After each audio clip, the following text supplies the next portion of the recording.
ഇത് നമുക്ക് നല്ല സോഫ്റ്റ് ആയിട്ടുള്ളൊരു ചോക്ലേറ്റ് കേക്ക് ഉണ്ടാക്കാം. അതിനുവേണ്ടി ഒരു അരിപ്പയിലോട്ട് 1 കപ്പ് മൈദ, 1/4 കപ്പ് കൊക്കോ പൗഡർ, ഇത് 1 teaspoon baking powder, 1/2 teaspoon baking soda, പിന്നെ 1 നുള്ള് ഉപ്പ് അരിച്ചെടുക്കാം.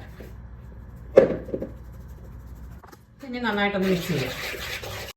ഇത് ഡാർക്ക് കോമ്പൗണ്ട് 100 ഗ്രാം ഡാർക്ക് കോമ്പൗണ്ടും 100 ഗ്രാം ബട്ടറും ഒന്ന് മെൽറ്റ് ചെയ്തെടുത്തായത്. ഇതിലേക്ക് 3/4 കപ്പ് റൂം ടെമ്പറേച്ചറിലുള്ള പാല് ഒഴിച്ചൊന്ന് മിക്സ് ചെയ്യാം. ഇതിലേക്ക് 3/4 കപ്പ് പൊടിച്ച പഞ്ചസാര ചേർത്ത് നന്നായിട്ടൊന്ന് അത് മിക്സ് ചെയ്ത് കൊടുക്കാം. ഇതിലേക്ക് 1 ടീസ്പൂൺ ഇൻസ്റ്റൻറ്റ് കോഫി പൗഡർ ഇടാം. ഇനി ഇത് 3 മുട്ടയുണ്ട്, അത് ഓരോന്നോരോന്ന് ചേർത്ത് മിക്സ് ചെയ്യാം. Vanilla essence 1 teaspoon vanilla essence ഒഴിക്കാം. ഇനി ഇത് സൺഫ്ലവർ ഓയിലാണ്, ഇത് 1/4 കപ്പ് അതും ഇതിലൊഴിക്കാം. ഇനി ഡ്രൈ ഇൻഗ്രീഡിയൻറ്റിലേക്ക് ഇത് ഒഴിച്ചു കൊടുക്കാം. ഒഴിച്ച് മിക്സ് ചെയ്യാം. കുറേശ്ശെ ഒഴിച്ച് മിക്സ് ചെയ്യാം.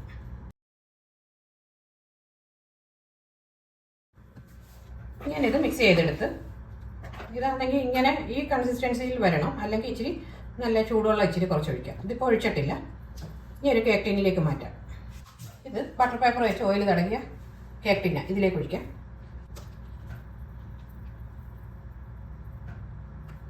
ഇനി ഇതൊന്ന് ടാപ്പ് ചെയ്ത് കൊടുക്കാം. ഈ എയർ ബബിൾസ് ഒക്കെ പോകാൻ വേണ്ടിയായി ടാപ്പ് ചെയ്യുന്നത്. ഇത് 180 ഡിഗ്രിയിൽ 10 മിനിറ്റ് പ്രീഹീറ്റ് ചെയ്ത ഓയിലില്ല, അതിലൊരു 30 മിനിറ്റ് വെക്കാം. ഇതിപ്പോൾ 30 മിനിറ്റായി വെച്ചിട്ട് എടുത്ത് നോക്കാം. ഇനി ഇതൊന്ന് എടുക്കാം.